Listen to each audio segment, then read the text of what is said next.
Through the Conduit, Paul has been a catalyst for bringing together a community of like-minded social entrepreneurs, environmentalists, and philanthropists in a members club setting to make a bigger difference to the world. The Conduit is also home for some amazing African art and ceramics as well from places in South Africa, especially the dining room has fantastic ceramics that well worth coming to see. Almost well worth becoming a member to see. And all of this has passed through Paul's critical and selective eye.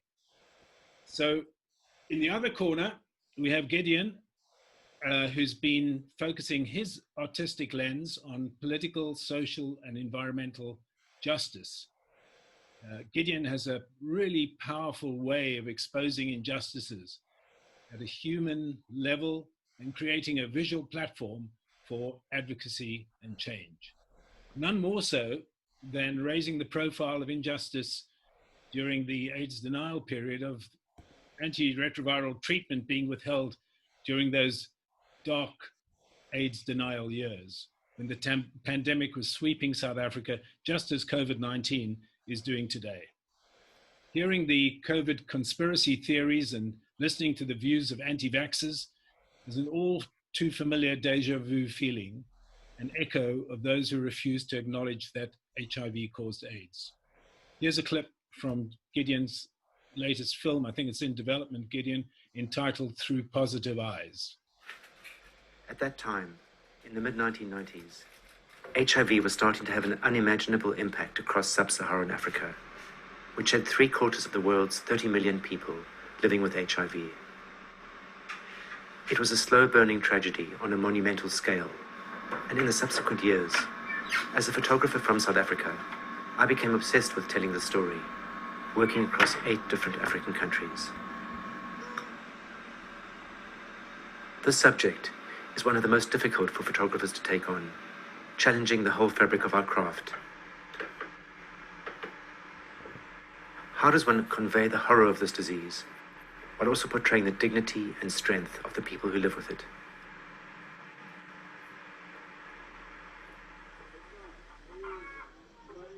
I tried to get as close as possible to the communities I was photographing.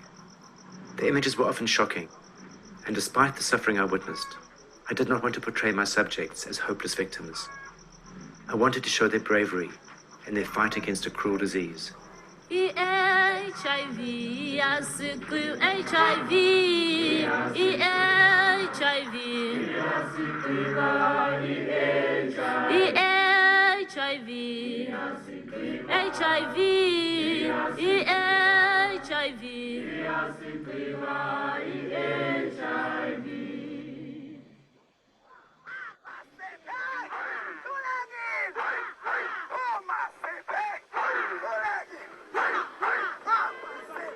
The transition to color came with a change in attitude, trying to make my images more effective in a time of activism and global struggle for equal access to treatment.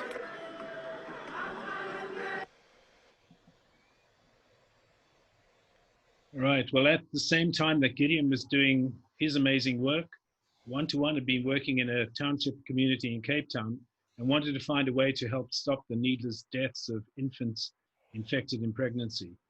And together with the leading HIV physician at the local hospital, Groote Hospital in Cape Town, his name was Paul Roux, we managed to get around government policy during that AIDS denial period, and we set up a research project with University of Cape Town to treat 250 children under his care with antiretrovirals. That cost us, One-to-One, cost us £1,000 per annum per child, amazingly donated by a number of wonderful people here in London. And all the local AIDS orphanages were invited to join the program, including Nazareth House, where the children were experiencing funerals of their friends once a month on average. That's 12 a year. And there were only 54 kids in the orphanage.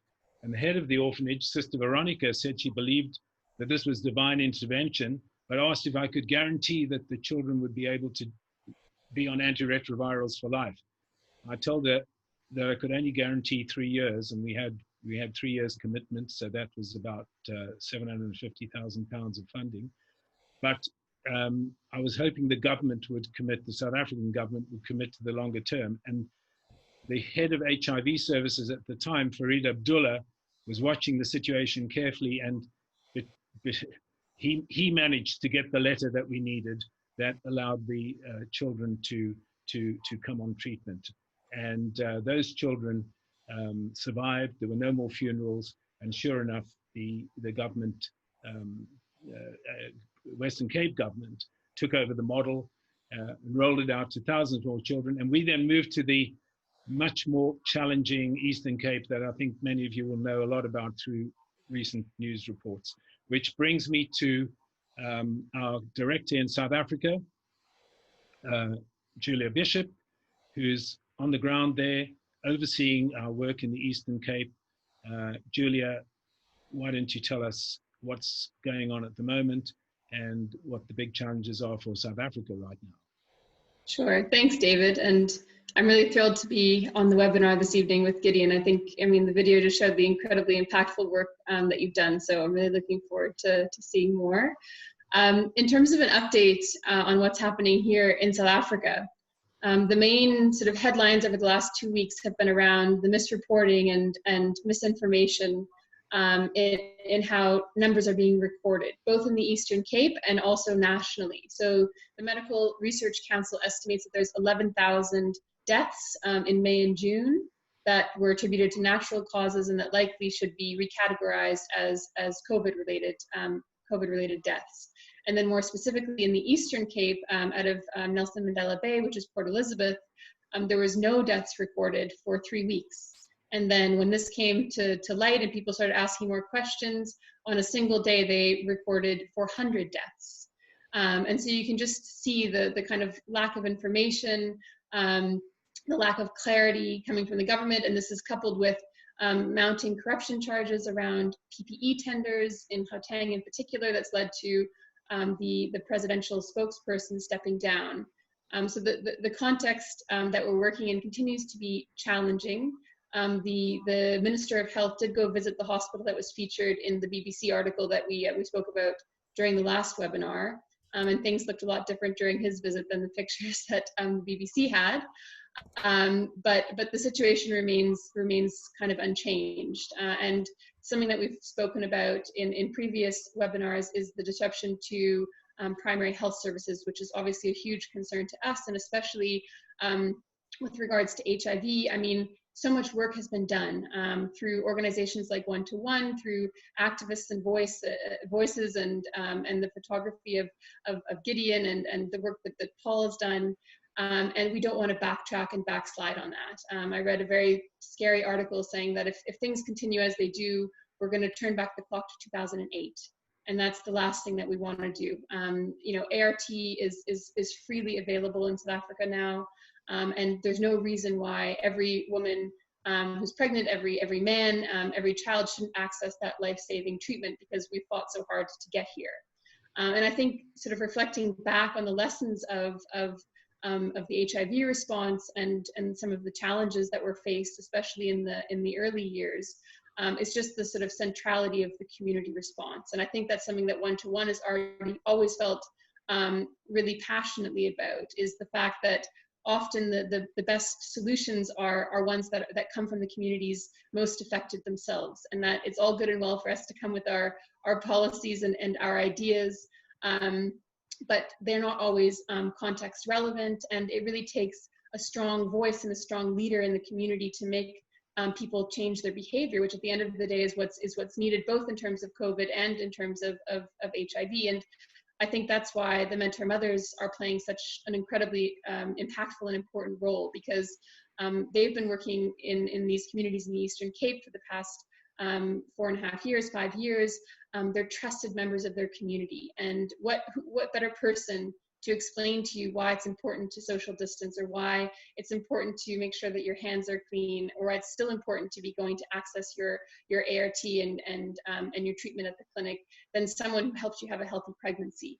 And so I think, you know, our Mentor Mothers in their lime green shirts, they carry an enormous amount of power and weight, and they really do have the ability to affect people's behavior, and to make sure that we don't slide back, both in terms of HIV, but also in terms of kind of the road ahead with COVID. So it's scary and challenging times, but I remain optimistic about our ability and our expertise as one-to-one to really be at the forefront and the vanguard of that approach, because I think that our approach has worked, and we understand the importance of that community response and the resilience of the communities that we work in. Julia, thanks. Thanks so much. And special thanks as always to you and the team on the ground, the Mentor Mothers, for the amazing life-saving work that they're doing on behalf of us all.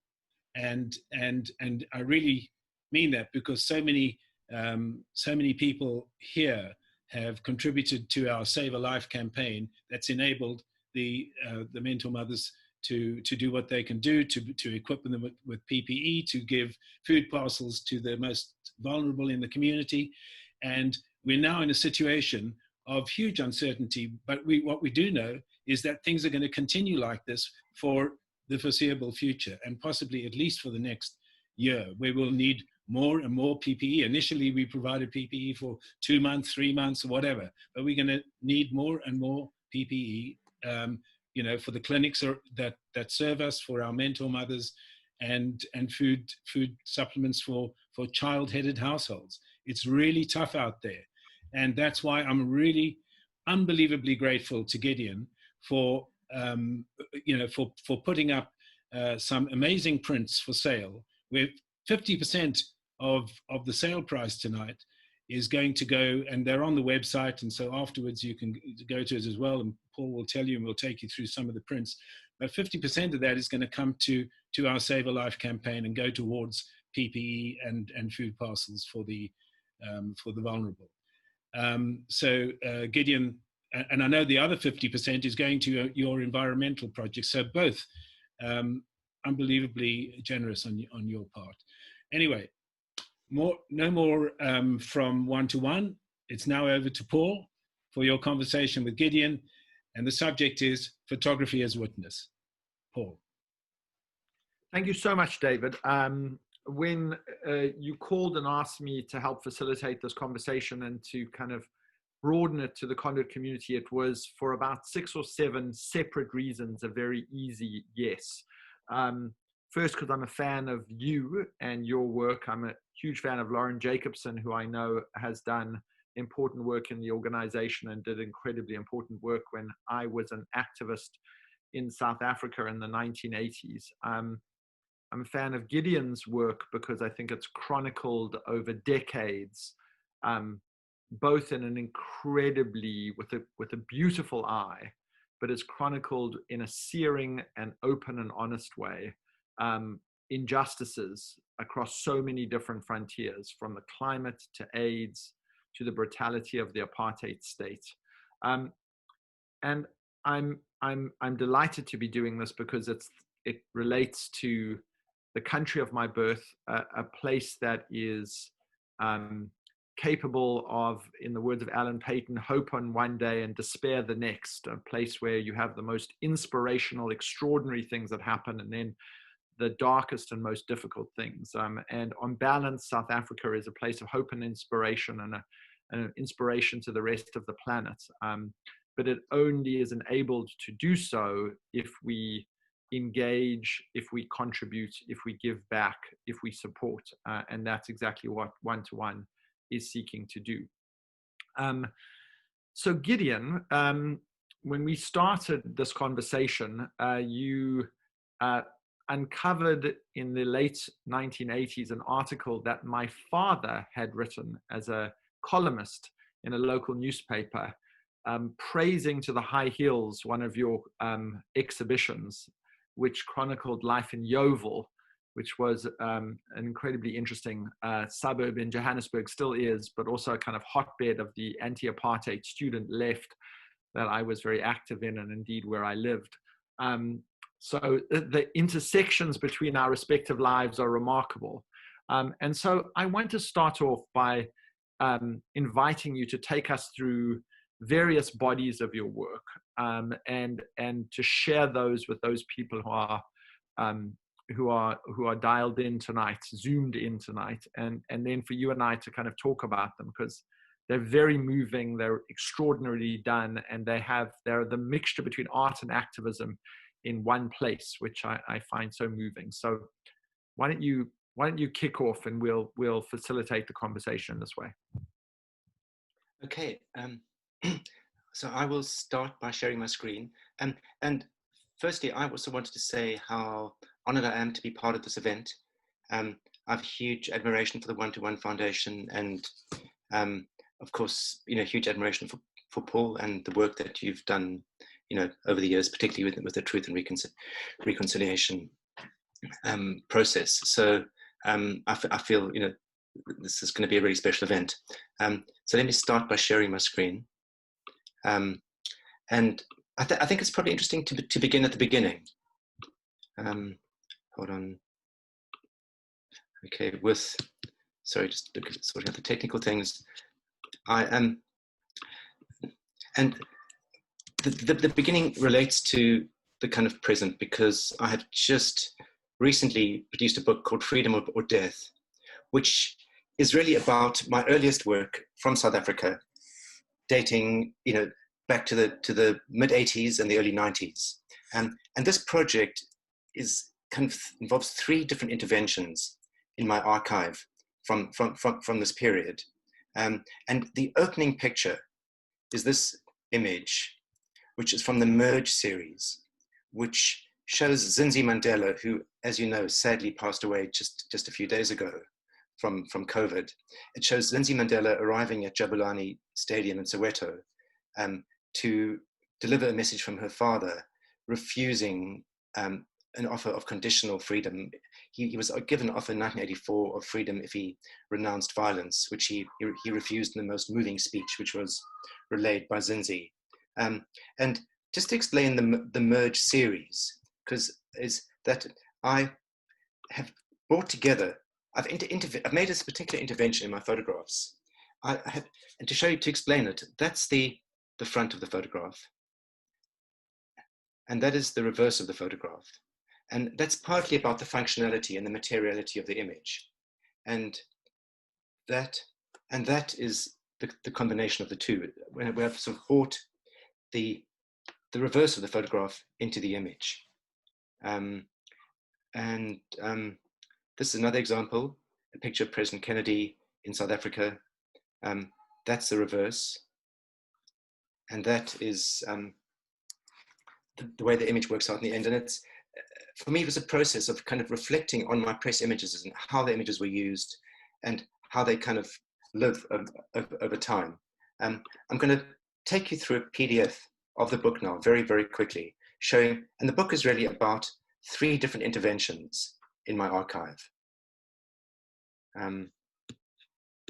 So the first one actually is the result of a photographer's nightmare, but it turned into an opportunity.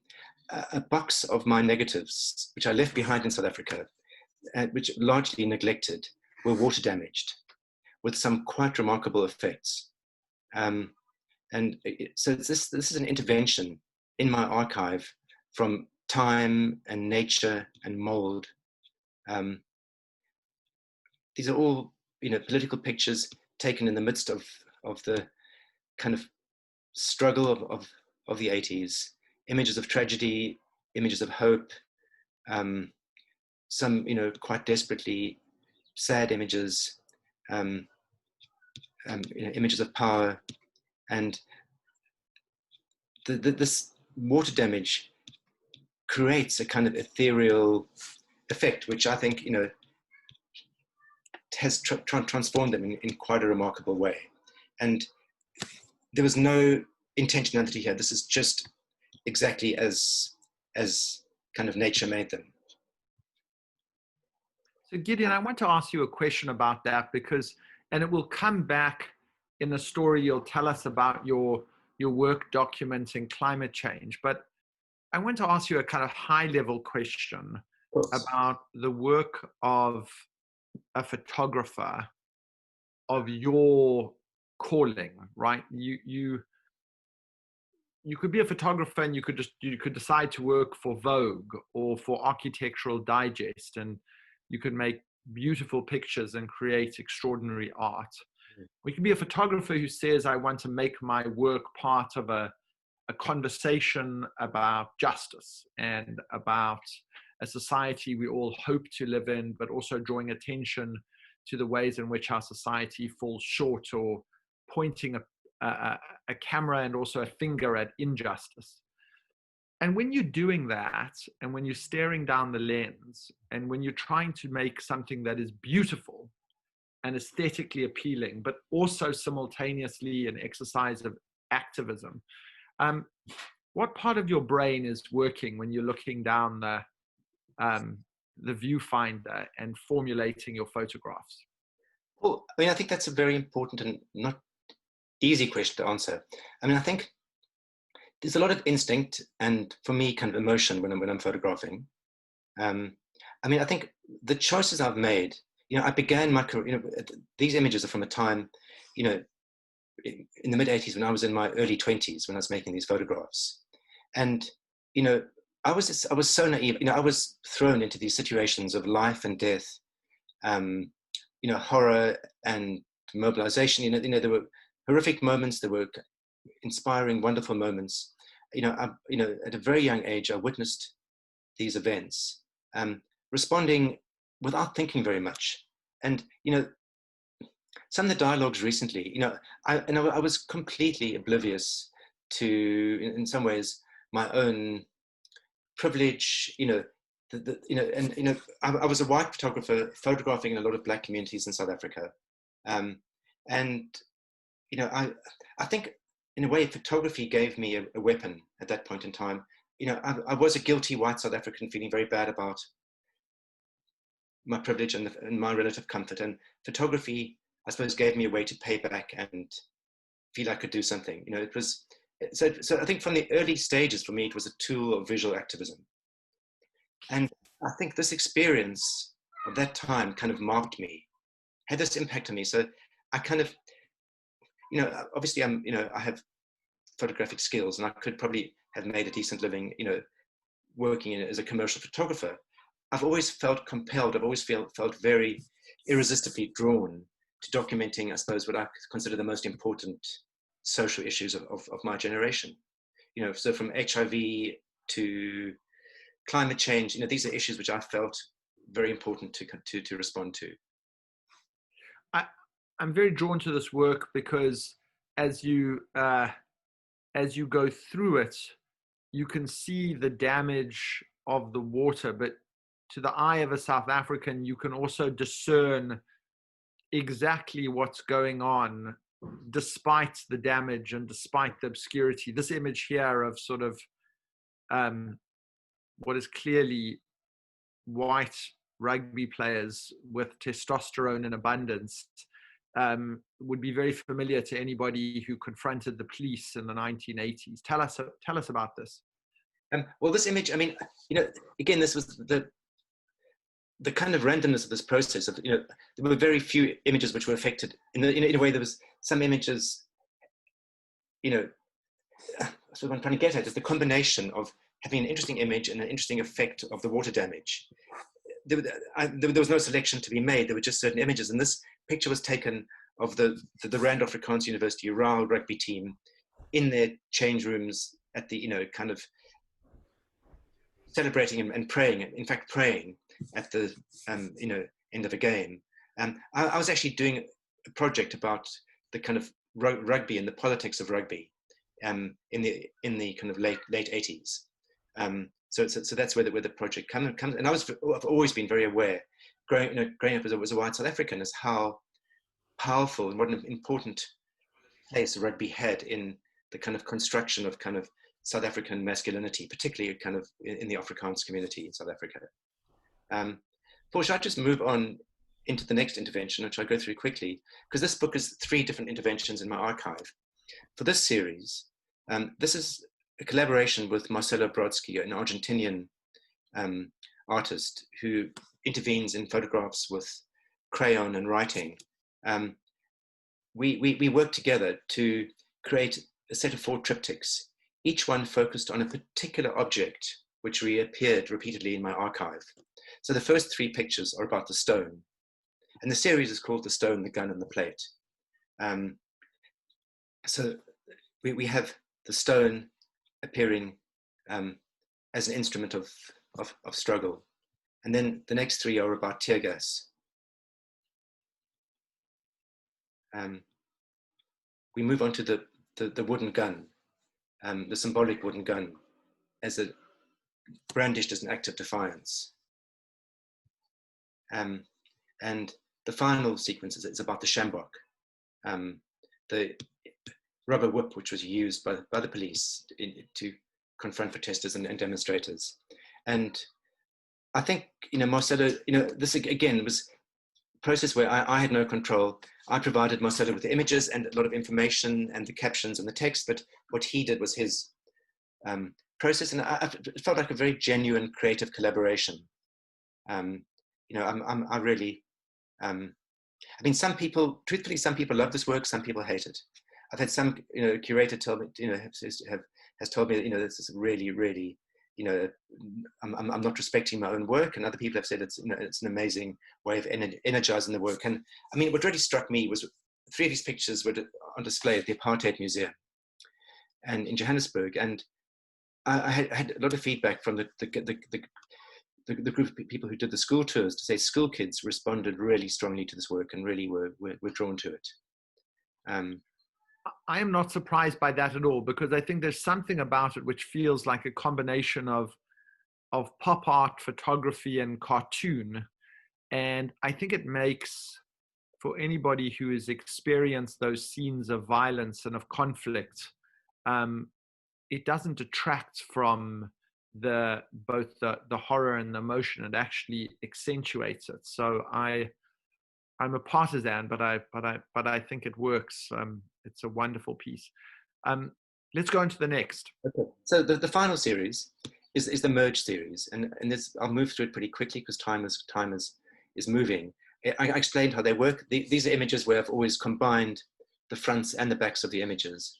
And again, I did this very precisely. I didn't move anything around.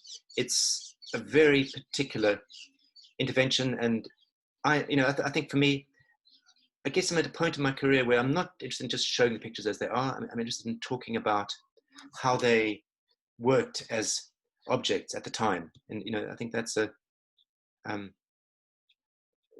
obviously one needs a little bit more time. Paul, I think these 2 images probably intersect quite in an interesting way with your history. Perhaps you can say something about the characters who appear here. So for those of you who don't know, the gentleman to the right in those wonderful hats is P.W. Botha and Magnus Malan, our Minister of Defense and our Prime Minister, the last hardline Prime Minister of South Africa. And obviously to the left is Winnie Mandela. I was the main witness in the trial of P.W. Botha, who was prosecuted, not ironically for the crimes of apartheid, but for failing to appear before the Truth Commission to even answer basic questions about his role in both supporting apartheid as a whole, but also authorizing assassinations and torture that did occur and that were authorized at the very highest level of the apartheid regime. And Magnus Malan was his sort of thuggish counterpart, who enthusiastically both endorsed and executed these policies. And I think the menace in this photograph is so beautifully captured. These are a greater picture, a greater encapsulation of angry white men and authoritarianism in one image would be hard to capture. And then the juxtaposition of Winnie Mandela, who appeared also before the Truth Commission, who had her own complicated history, and who had both been, at the coalface of victimization in consequence of her marriage and her own exile and persecution over many, many, many years, but also her own involvement in crimes associated with her. And I think this juxtaposition is just a very powerful juxtaposition. Beautiful to have the kind of the reverse superimposed upon the images themselves. Okay, let's keep moving. Yeah, I will keep moving fairly quick. And unfortunately, time is short. For anyone who's interested, the book is published by Ghost Books, and it's still it's actually selling out. There are not too many copies left. So if you're interested, I would go to the Ghost Books website. It's a really I think pretty interesting book. So we're moving through. We could spend a lot of time talking about these, but I think we need to keep moving.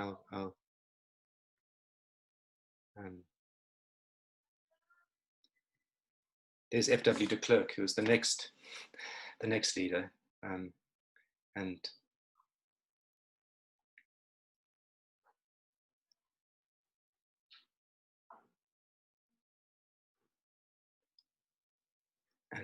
let's go back, Gideon, to this one with Mandela. So, I mean, this image was taken, some years after he was released, and there was a gathering of ex-Robben Island prisoners on the island to discuss its future.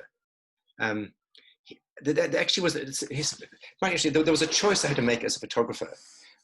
He was going to. There were there were a whole bunch of photographers there, and there were two opportunities. The one was to do a picture of him in his prison cell, and the other one was to do this sort of reenactment in the chalk quarries, where he was partially blinded.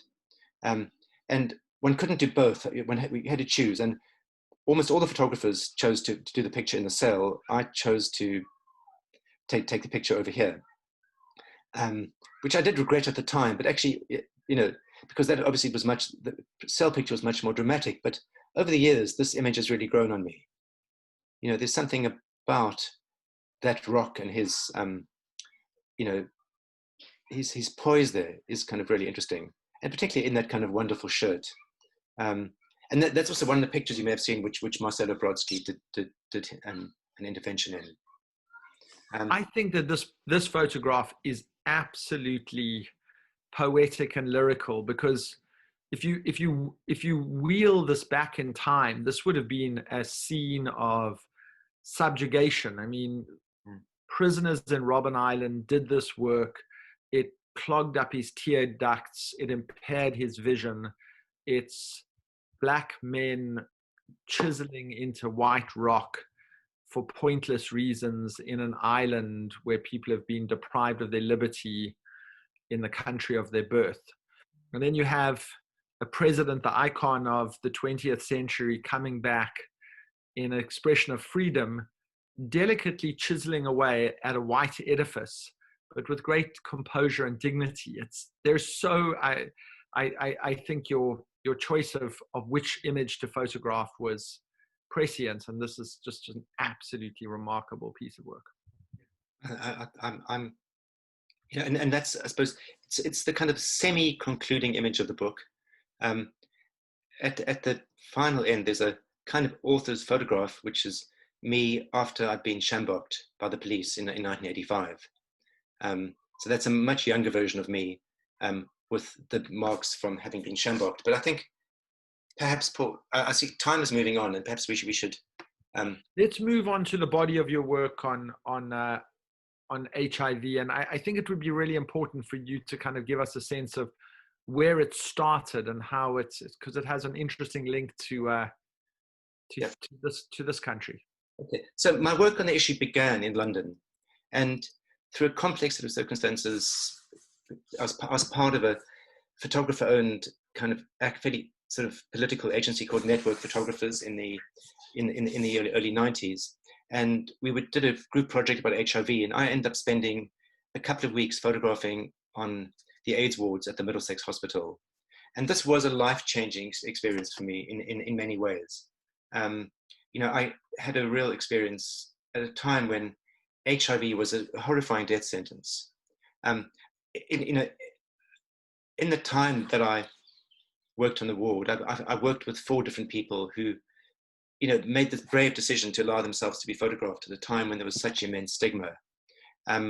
All of them died, within a few months of being photographed. And they were, in a sense, the unlucky ones who got ill in the years just before antiretroviral medications became available. They are, in a way, Images actually did a book of this work just 2 years ago. These are very, I had intimate access and to the people who agreed to be photographed, to them and their families, and it's a kind of, I suppose, a sad and tragic body of work, but it's got a particular focus, which I felt this work was kind of forgotten, and it's been kind of ignited in recent years, and there's there's a lot of interest in this work. So Gideon, I want to ask you a question, because in some ways this work prefigures both the tragedy in South Africa, but also the emergence of life-saving medicines. Yeah. There is obviously an extraordinary, unavoidable parallel with the presence of the tragedy. When you look at these images, you find it very hard not to think about the present and how AIDS was a death sentence in ways that for a significant number of people, the coronavirus is as well. And yet, at the end of it, there was also hope. But in South Africa, there was also denial, and there's denial now about coronavirus. So tell us how, toggling back and forth between your work on a prior pandemic and the present pandemic, how that connection feels to you. I think they're very different kinds of things to address, and I've been trying to address both of them. I think HIV in South Africa and sub-Saharan Africa is so tied into complex societal factors. And for example, this picture was taken at a mine near Rustenburg, a platinum mine. And we all know, I suppose we know about the migrant labor system, where kind of thousands of men would live away from their families for most of the year. This was a kind of a mining compound, and it was surrounded by an informal settlement, which was composed mostly of sex workers. And as someone once said, if you wanted to devise the best system for spreading HIV as widely as possible in a society, the migrant labor system in South Africa was the perfect design for that. I think, so I suppose for me, trying to burrow a little bit beneath the surface of things is the way I try and approach them. This picture was taken in the Shlabisa district of KwaZulu. And when I took this picture in 1993, I was horrified by the fact that, the HIV levels at that point among pregnant, at that point, 13% of pregnant women were testing HIV positive. And I thought that was a horrific figure, but that went up dramatically. And, kind of more recently, the figure is really around 40%. So, parts of South Africa have an incredible high incidence of South Africa and Southern Africa, particularly the area around Swaziland and bordering on Swaziland, have some of the world's highest percentages of HIV. And that's was something I was trying to photograph, but it is one of the hardest things to photograph. And it also raises very complex issues about the nature of photography. And I certainly appropriately, a lot of people, a lot of activists challenged the whole process of photography and us photographers. Were we vultures, kind of feeding off the bodies of HIV positive people? There were difficult and tough questions to be asked. For me, kind of showing relationships and intimacy and compassion was always really important. So this is Joseph Gabriel being carried out of his house by his mother, Dorika, in the Mwanza district of Tanzania. The circumstance, I've often been asked about how I got to take this picture. So I was taken by an organization called Wamata to visit this village called Bugarika. And I met a lot of HIV positive people, and I met Joseph, who was outside his house in an afternoon. And as we were leaving, at the end of the day, I saw Joseph's mother lift Joseph up and carry him back into the house. And I was astonished by just seeing that. And I kind of went back and I asked her about it. And she said, yes, every morning she carries him out of the house and he sits in the sun for the day, and every evening he is carried back. And I didn't want him to be carried especially for me or unnecessarily. And in fact, the next morning I was traveling across Lake Victoria, and I was going to be back in that area a week later. So I made an arrangement with her and with Joseph that a week later I'd be there waiting outside the house at 7:30 in the morning to photograph Joseph being carried out in the morning. So a week later, I was there early in the morning, and I took this photograph, which for me, I think is one of the strongest photographs I've taken. There's something about the care, the expression, the love and care. It's a bit of maybe a Pieta of sorts. And even just seeing all the plants in the background, you know, there's a sense of nurturing and care and love and compassion. But it's also a photograph of a very ill, emaciated man. I'll take you through some of my other images of illness and sickness and compassion. And I've also photographed many more funerals than anyone really should. And this was actually the wake before funeral in Zambia of a young man who'd passed away. I'd actually gone there very early in the morning. I was hoping that at first light, because there were about 100 people sleeping out, and I'd planned to try and do a photograph at dawn of all the people sleeping. And I took this picture while I was waiting for dawn to arrive. But what happened was, it was the first glimmer of light in the sky. A cock crowed, and everybody woke up and rolled up their bags and left. And apparently it was because the family was very poor, and they didn't want the family to feel any pressure to provide them with food or breakfast. So everybody left before light had even arrived. But sometimes, you go somewhere as a photographer, you go somewhere with one intention, and something else emerges. So this, for the photographic geeks amongst you, this picture was a 30-second exposure. And then the tragedy and sadness of kind of funerals. And then I think relating particularly to the work of this organization, I also photographed children and orphans and the ways they were affected by HIV. So this was a family, a grandmother looking after all her grandchildren after 3 of her children had died from HIV. And for me, she's got such a strength and pride in her gaze. And thinking about and as we know, children's lives can be destroyed by HIV. So, and ironically, following your conversation, David, this picture was taken at Nazareth House, and the sister who helped me there kind of asked me to always, whenever this picture is shown, to explain that the gloves were used not because of HIV, but because the child had a very bad fungal infection on her head. And sadly, this child died, in the weeks after this picture was taken. So it's also a sign of just how important your work is as an organization, an indicator of that. This picture was taken with a home care organization in Zambia. And you can see one thing, actually, that it was a Salvation Army project, and the Salvation Army, which had done a lot of work on leprosy, you can see it says leprosy home care, which also involved a lot of issues around stigma, were very well placed to respond to HIV because they had done so much work around the stigma of leprosy over many, many years. And some of the kind of fight against HIV. And the launch of the Treatment Action Campaign. Waiting on time. Okay, so we don't have too much time left. I will move to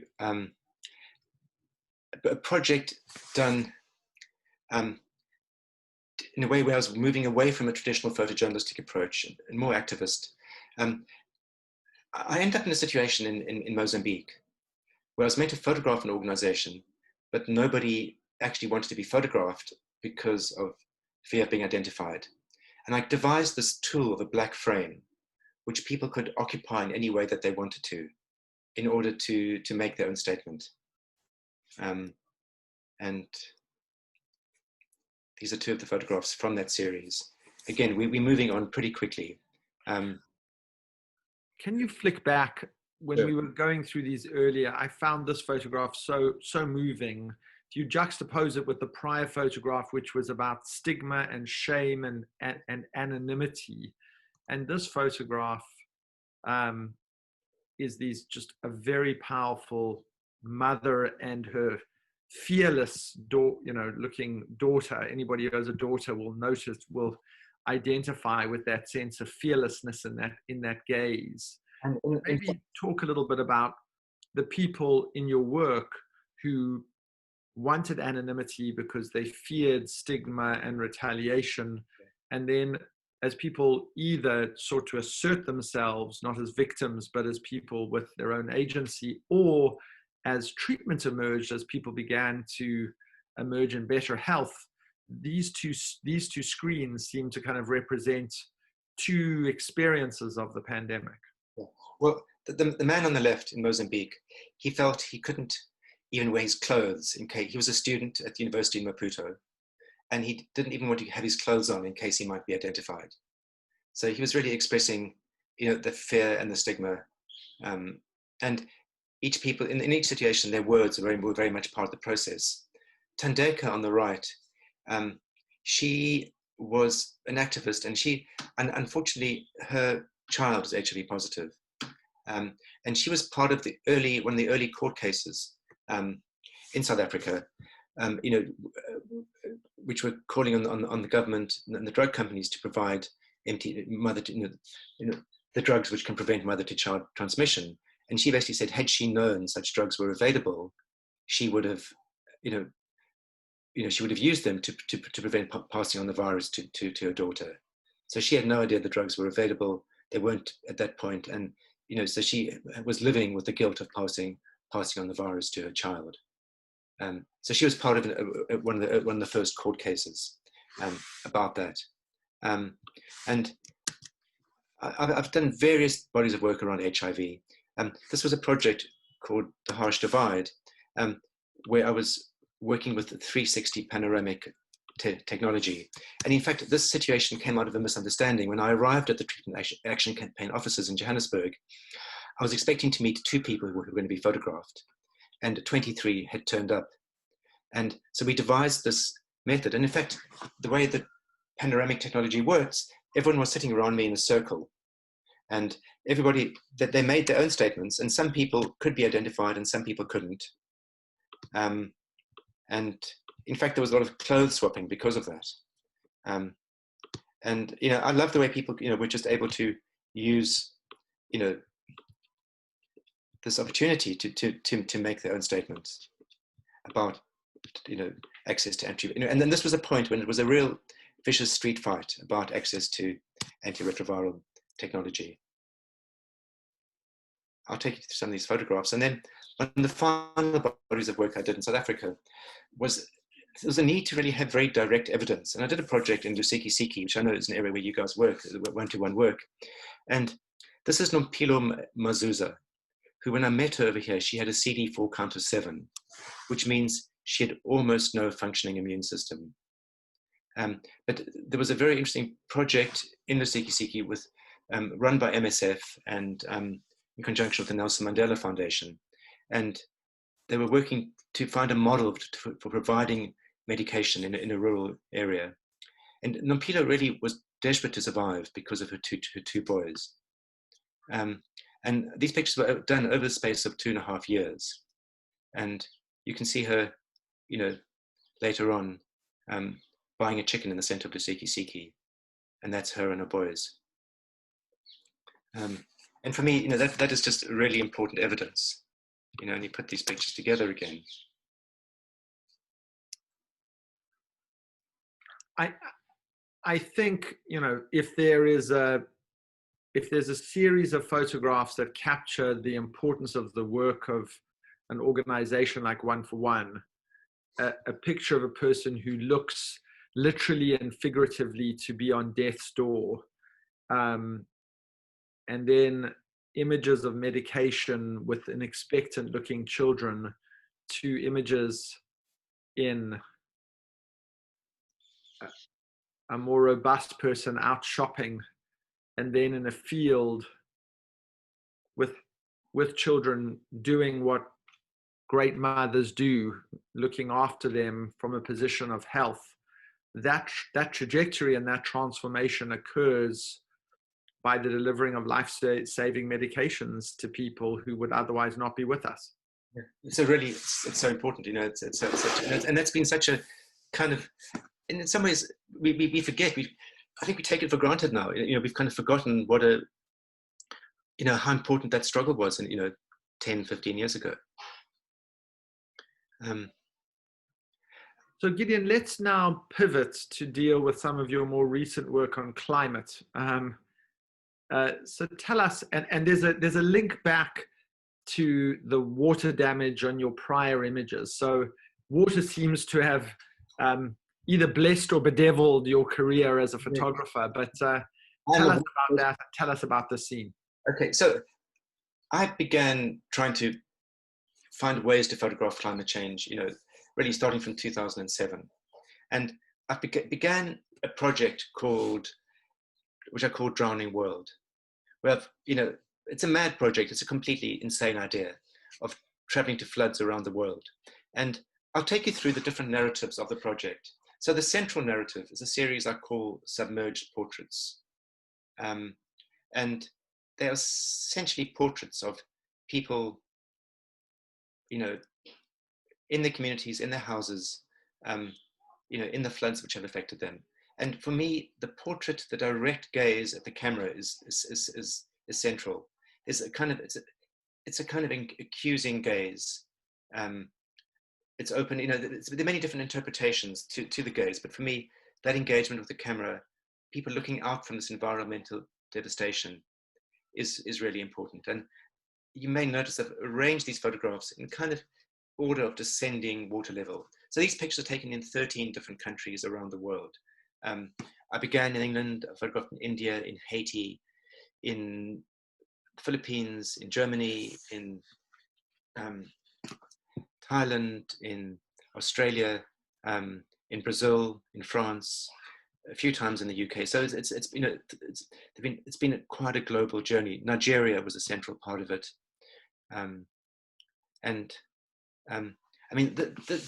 This is Florence Abram, who was quite an amazing woman who I met in Igbogeni in Nigeria.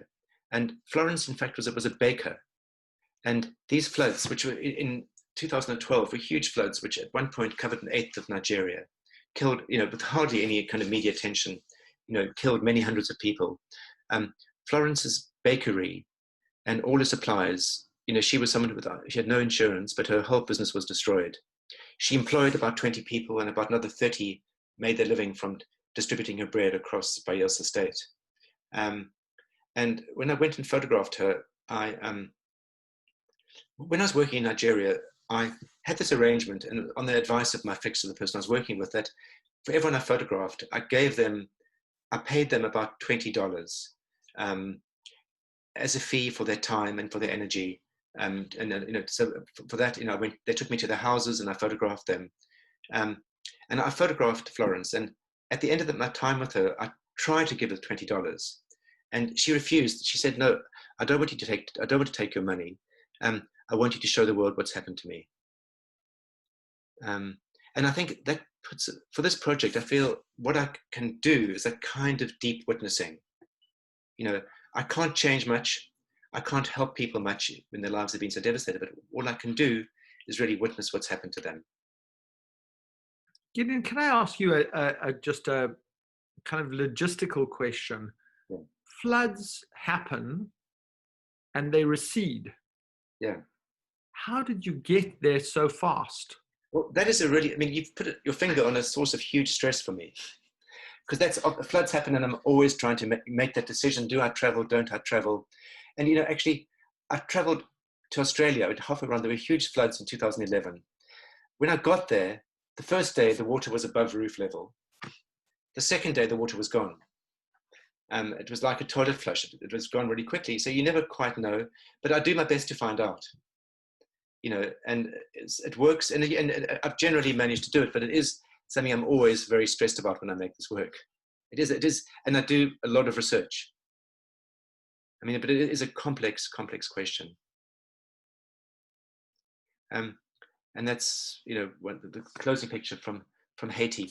I don't know how time is going, but I was going to go. So this is a series which I call Floodlines, which is in a way more conceptual, more abstract, where I just really investigate the line of floodwater as it moves through personal space and private space and public space.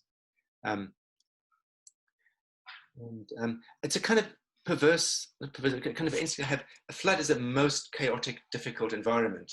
And I find myself drawn to making these very precise, very, kind of composed pictures out of situations of great chaos. And I have to say as well, there's something about a flood, which for me is also very, very, although people's lives are destroyed and it's a devastating event, it's also, the light and the color, there's something very beautiful and something which really kind of, I suppose, works for me as a photographer and as an artist in this environment.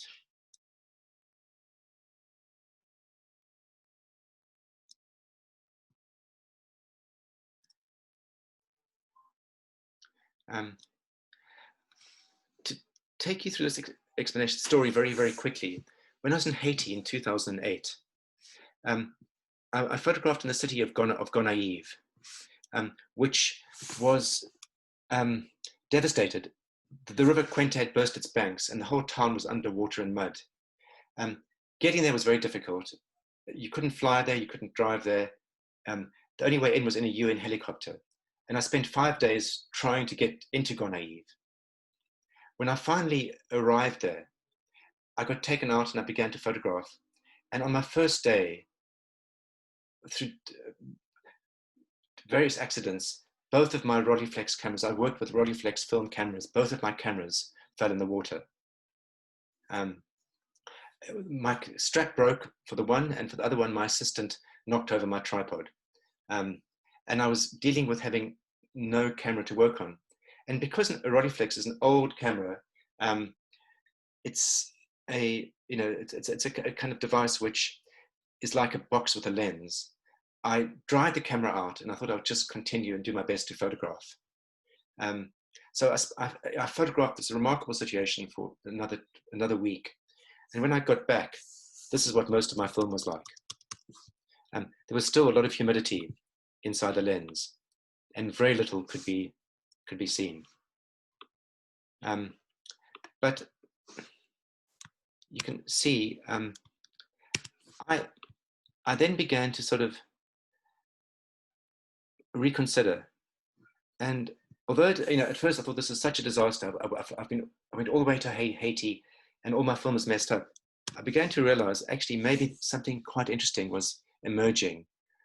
I mean, although a lot had been destroyed, it was also something about the water having a very direct impact on the emulsion of my film. And that got me kind of going on a whole new creative direction of finding and curating flood damaged personal snapshots. So this is a series which emerges from that experience. And I have really a collection of more than 2,000 flood damaged snapshots, some of them given to me, some of them anonymous and found, linked to the different floods that I've been to and experienced.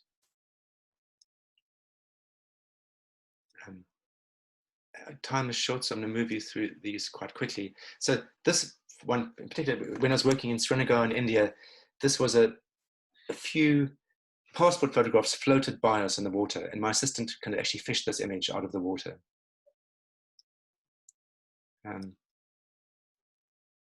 They come from different situations, different kinds of contexts, different families around the world. And a lot of people respond to them quite emotionally. They have a very particular kind of emotive impact.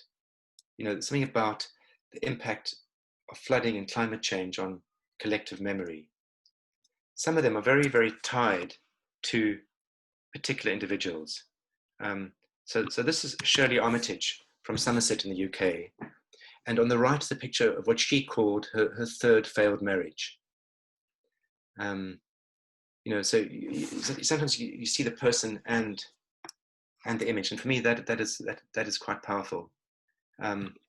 Gideon, there's often these sort of apocryphal stories when people's homes are either catch on fire or subjected to natural disasters that they run in and look for their photographs. Yes, that's often the first thing people have huge regrets about losing their photographs. And I've become such an expert. Now I'm actually an expert on how people can save their photographs, because people often don't realize if your photographs are wet, you can dry them. So I often am involved in kind of helping people save their pictures, but also, collecting images like this, which often people feel people just want to throw out. But for me, kind of speaks really kind of profoundly of the human condition, and they become such kind of interesting objects in themselves. Should I very quickly move on to fire? I know time is... Since we're doing the biblical plagues, let's do fire.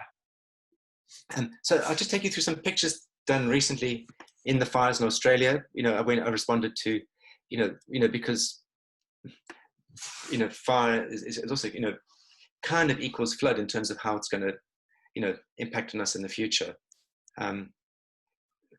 These are just some of the kind of devastated. Where is this photograph taken? This is taken in New South Wales. This is a national park near Cobargo, and I focused on this area in one particular community. I was working on landscapes and some kind of textures of the fire. This, in fact, is aluminium from a burnt car. Not aluminium, because the fires reached such an extraordinary temperature in that part of Australia. And these are just a few portraits of people. And it's a very different kind of portraiture from the flooding portraiture. It's a very different kind of situation to make work. And in a way, I had to find a very different sort of visual response.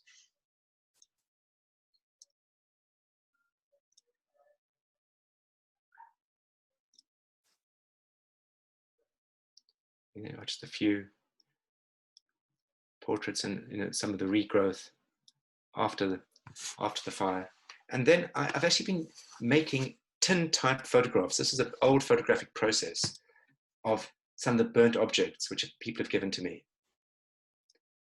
So these are just objects burnt by fire. That's a burnt book. And which I see this almost like this kind of, I call this a sort of archaeology, it's sort of, looking at memory, and almost a kind of a reverse archaeology, using a very old photographic tool to explore the present. And that kind of takes us there. I mean, I could show you very quickly some of the work I've been doing on COVID. And I know I'm rushing you, Paul.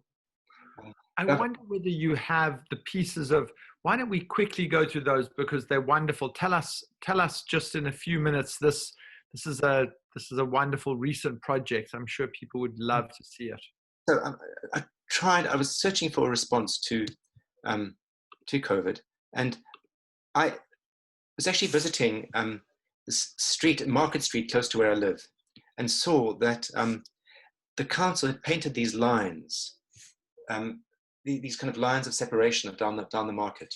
So I began to return, and essentially over 104 days of lockdown, I went a couple of times a week.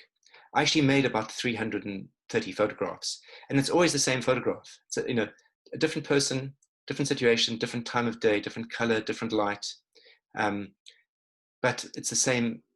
It's an exercise in precision, trying to take the same photograph every time. So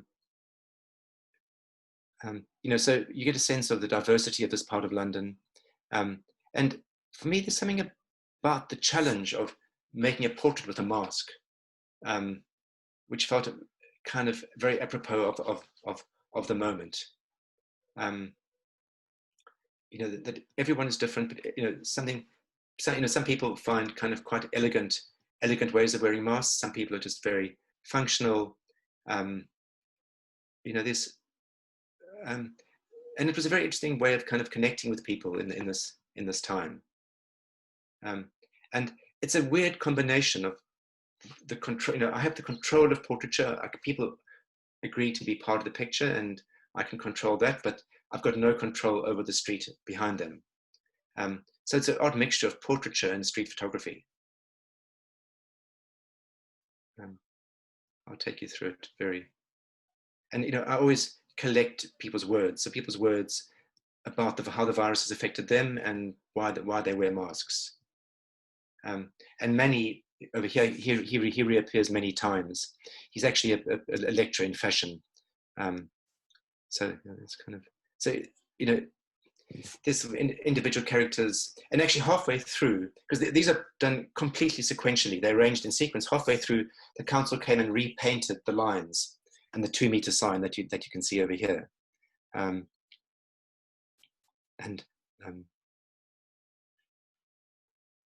So it's always the time and the date and the movement in time. So what I've got over here are 104 portraits shot through the 104 days of lockdown. When lockdown finished, I thought it was time to finish. So we move it from kind of autumn into summer.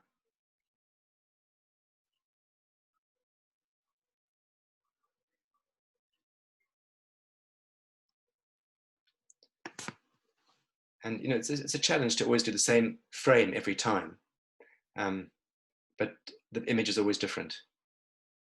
And that's my assistant Maria who helped me, and that's me as the concluding picture. Amazing.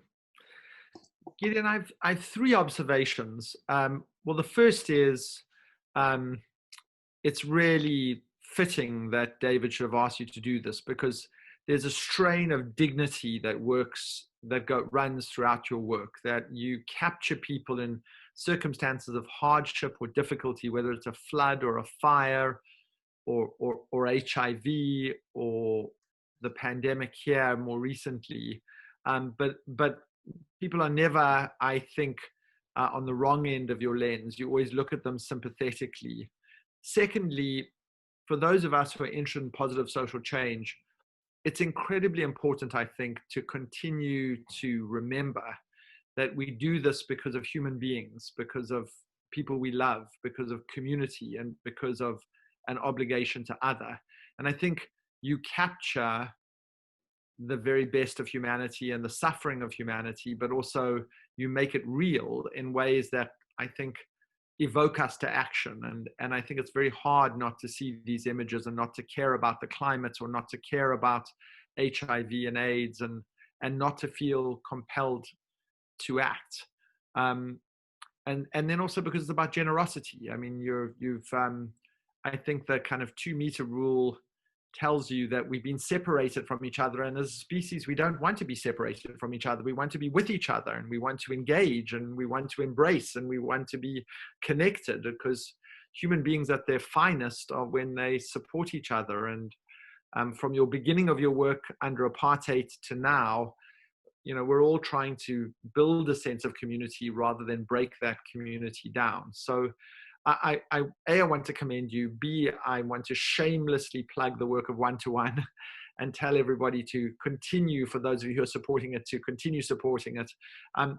You have some images which are also going to be for sale, which I think we should conclude with just flicking through those, and also just allowing you to direct people to where they are, as a further way of supporting both your climate work and One-to-One. So would you do us the honor?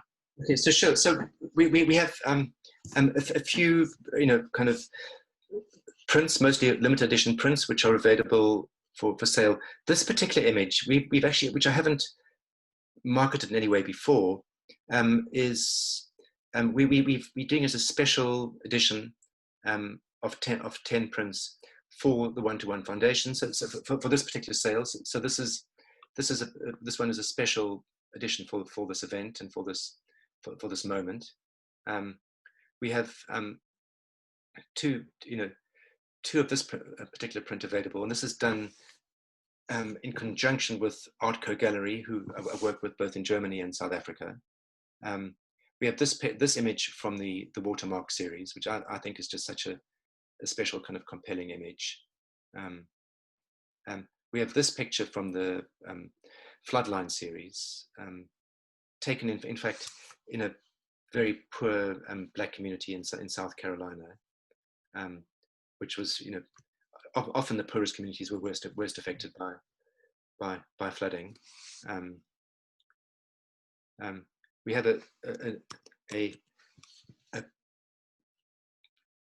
vintage historic print from just around 20 years ago, of this image. This is a photographic print from you know, a black and white photo, darkroom print from this Schlabisa image. And can we just flick back for a second? Sure. Indulge me. That shadow on the Rondavel, is that her shadow?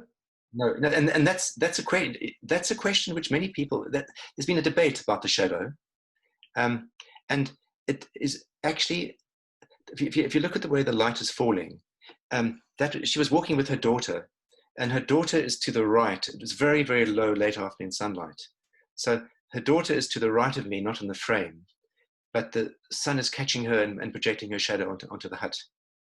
Yeah, so that is the picture of the mysterious shadow. It's just absolutely extraordinary to capture that against the wall in that way. Is just amazing. In that particular landscape, that particular kind of, amazing and unmistakable. Yeah, you know, it's one of those funny things with the kind of photographer's sort of instinct. I actually did this picture when I was working with a journalist, and I saw this woman and a child sort of settle from the road, and I spoke to them, and they were walking back to their house, and that was actually their Rondavel, which they went to, but it was actually about 6 kilometers from the main road, and I just had this instinct, and you know, I photographed, and I walked with them all the way, you know, and the journalist I was working with said, "Can't you just take a few pictures? You know, you can walk 1 kilometer. Why do you have to walk 6 kilometers? Couldn't you just walk 1 kilometer?" And sometimes you just have an instinct and a feeling. So I followed them all the way, and I got this picture. I had lots of pretty good pictures up to that point, because there's something about them walking with this, these weights on they're both carrying, you know, these kind of weights on the head, and then walking, balancing these weights through this incredible landscape. But the image which really resonated came right at the very end. Wow. Okay, and your final is that one from the Damage series. So the link for buying it was in the invitation, and I'm sure David can say something more about that. But absolutely amazing. And this is a kid saying a mandla. Yeah, exactly. So this was the circumstance of this. This was actually, I'm sure you remember from Truth and Reconciliation that the hand grenade incident in the Eastern Cape. Oh yes. And this was the funeral for some of the victims of the hand grenade. This was a situation where an agent provocateur gave activists booby-trapped hand grenades, which killed, I think, 8 people. Yep. I remember that extremely well. That's a wildly interesting piece of history. I know we're over time, so David has come back on. Gideon, a massive salute, and thank you so much for that tour of a small slice of your work. Very fitting. And back to David to salute you and all the work you're doing at One for One. Wow. Gosh, Gideon, your storytelling of your images was just mesmerizing. Thank you so much. And incredibly resonant, I'm sure, to everyone who's had the privilege of being on this webinar. And, you know, in your words, thank you for allowing us to be the deep witnesses of your stunning work. I really had that, you know, feeling of great privilege to be allowed in this way. And I must thank Lauren Fabian for introducing us and making this happen. You said you aspire for your work to be about relationships, intimacy, and compassion. And for me, this is what this whole conversation between you and Paul was all about. Huge thanks, Paul, for being once again the catalyst. You know, you're just such an amazing catalyst, the way you've brought people together at the Conduit, the way you're promoting all sorts of activism and causes, and tonight for being the catalyst in taking us on Gideon's amazing journey. So thank you both. The prints that you've so generously put up for sale, and they are, you know, they were handpicked by you, Gideon, because you just know how meaningful they are, both to you and hopefully to our audience. They're all on our website on the special page. Here it is, and with the prices and the descriptions and the numbers in the series. Some of them, the Kailicha shower, which is incredible, there are 10, a special edition of 10, and you know, we saw what Paul had to say about the Mandela picture. I mean, and the layers that are in that. So there's something here for everyone, I think. And if you would like to continue to contribute to the work of One-to-One and, you know, save lives in the Eastern Cape, what better way? So thanks everyone for being with us this evening. Thank you again, Paul and Gideon, for something that is memorable, and I'm sure a lot of people will go back to the recording and show it to their friends and look at it again themselves. Huge thanks. Good night, everybody, and stay safe and stay well. Thank you so much for your work, David. Thank you, Gideon. Okay. It's been a privilege to talk to you and to be here. Thank you so much. Okay. Bye, everyone. Bye.